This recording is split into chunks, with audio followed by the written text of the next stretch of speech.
ocasión, pues hoy yo tengo 3 preguntas y iré compartiendo con ustedes algunas inquietudes. ¿Será realmente, y esta es la primera pregunta, será realmente Leonel Fernández el candidato presidencial para las elecciones del 2028? Me hago la pregunta porque hoy, viendo y evaluando las declaraciones que ofreció, por ejemplo, el senador Omar Fernández, es un video que ya, bueno, es conocido por todos. Nosotros vamos a colocar aquí un breve fragmento de él, en donde la respuesta que él le da al discurso del presidente Luis Abinader es una respuesta propositiva, a diferencia de la respuesta que le dio precisamente el presidente de la Fuerza del Pueblo y presidente Leonel Fernández.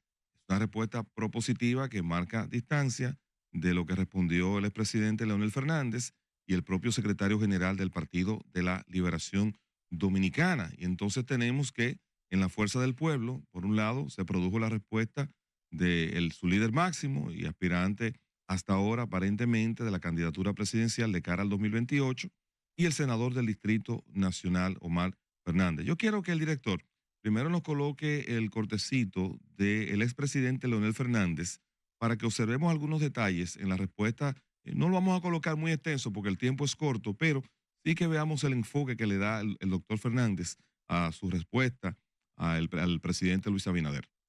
Adelante. El discurso presidencial fue extenso. Creo que fue el más largo de la historia. Pero cuando se refirió al tema de obras públicas fue sumamente breve. Y la razón es porque no tiene nada que exhibir.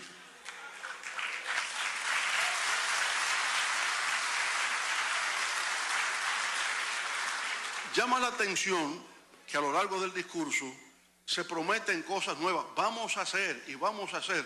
El pueblo no está esperando lo que vamos a hacer. Diga que usted ha hecho. Y como no ha hecho nada, insiste en que vamos a hacer. Bueno, ahí ustedes están observando y mirando en la televisión la respuesta que le dio, que fue más extensa, el expresidente Leonel Fernández, una respuesta bastante crítica como maestro de la comunicación que es, aparte de político.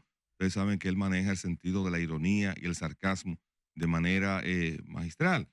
Desde su lenguaje corporal hasta el nivel de las críticas, pues indiscutiblemente que el peso de la experiencia de un expresidente, pues tiene una incidencia importante en un escenario político.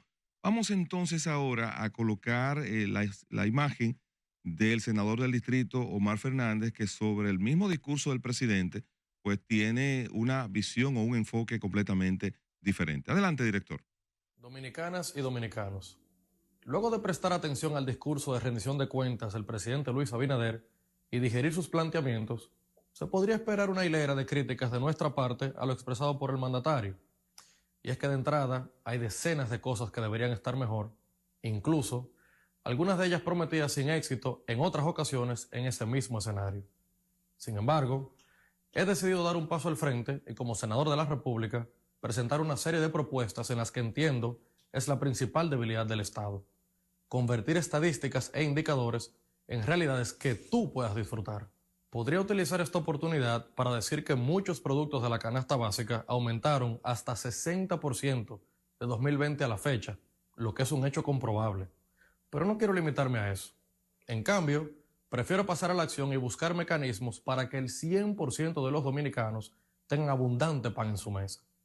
También podría insistir en que la razón por la que muchas obras de infraestructuras no son desarrolladas es porque la inversión de capital fue de apenas un 2.1% del Producto Interno Bruto, y eso es un hecho irrefutable, pero prefiero ocuparme de que ese Producto Interno Bruto ingrese al país como inversión y nos acerque al desarrollo. O podría yo intentar desmontar las cifras de empleos y de reducción de pobreza que se pregonan, pero sería querer insistir en una realidad que tú vives y conoces. En cambio, prefiero dedicar mis energías en transformar con propuestas esa realidad. Nuestro deber. Bueno, ahí en comparación está la respuesta al presidente Luis Abinader por parte del senador Omar Fernández. Uno, evidentemente, por la experiencia que ella tiene políticamente, uno no está aspirando a que él debe hacer lo mismo que su padre, ni debe tampoco asumir esa rigidez o confrontación que han asumido otros líderes de la oposición.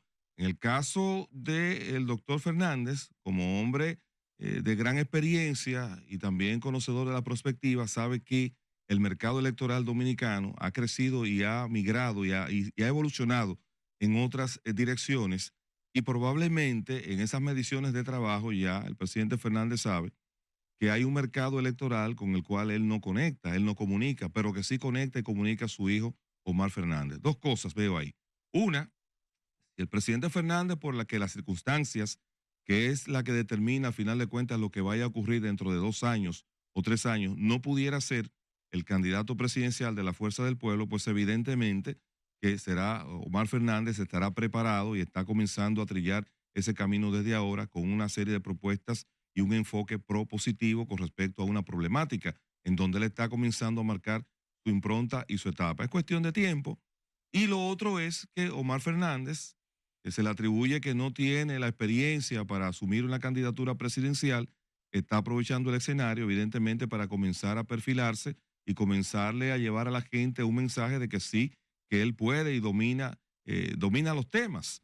Quizás todavía le falta un poquito de tiempo, pero yo no tengo la menor duda que tomando como resultado, como referencia a lo que pasó en las elecciones pasadas, el único hasta ahora candidato a una posición electiva que logró hacer una alianza y unificar la oposición fue en torno a Omar Fernández para esa candidatura, y logró entonces además captar votos del partido oficial o de la gente que aspiraba y tenía intereses en el partido oficial. Es decir, que hasta ahora él tiene la virtud de ser un producto político, de ser una figura política que obtiene votos de diferentes nichos.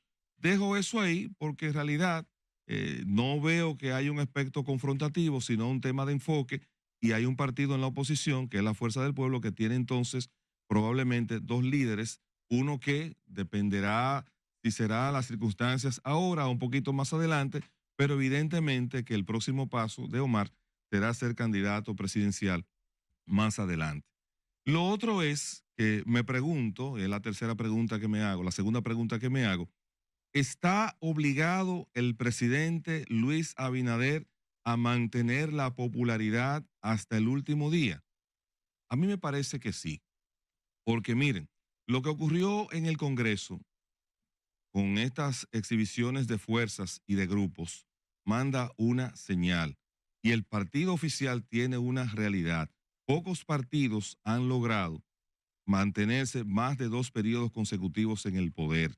Los que lo han logrado ha sido sobre la base de una economía boyante, de una cantidad de infraestructuras y de otras condiciones.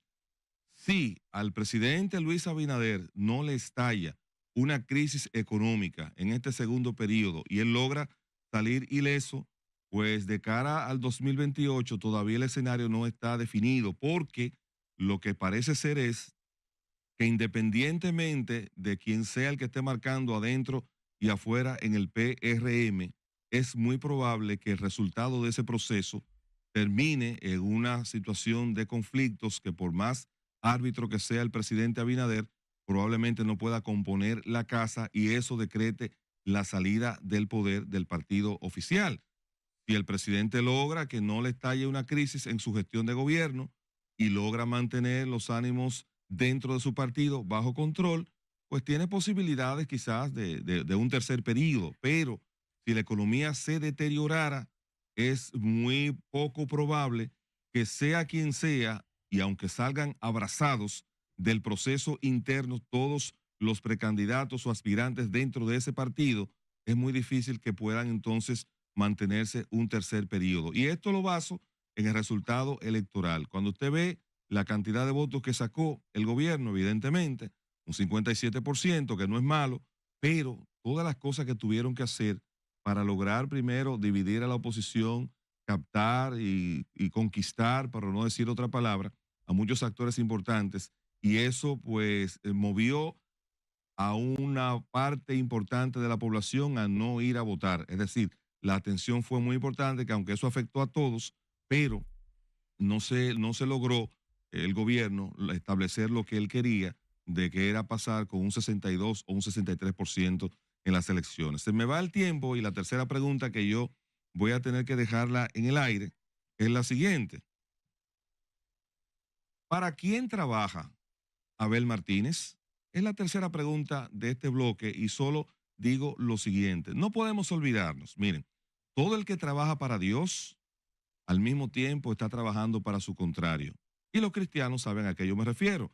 Cada vez que usted le dice a una persona que se tiene que arrepentir, le tiene entonces que poner el escenario, ¿verdad? Sobre la base de qué es, de contra qué o para qué es que se tiene que arrepentir, y ahí entonces entra haciéndole el juego al enemigo de Dios.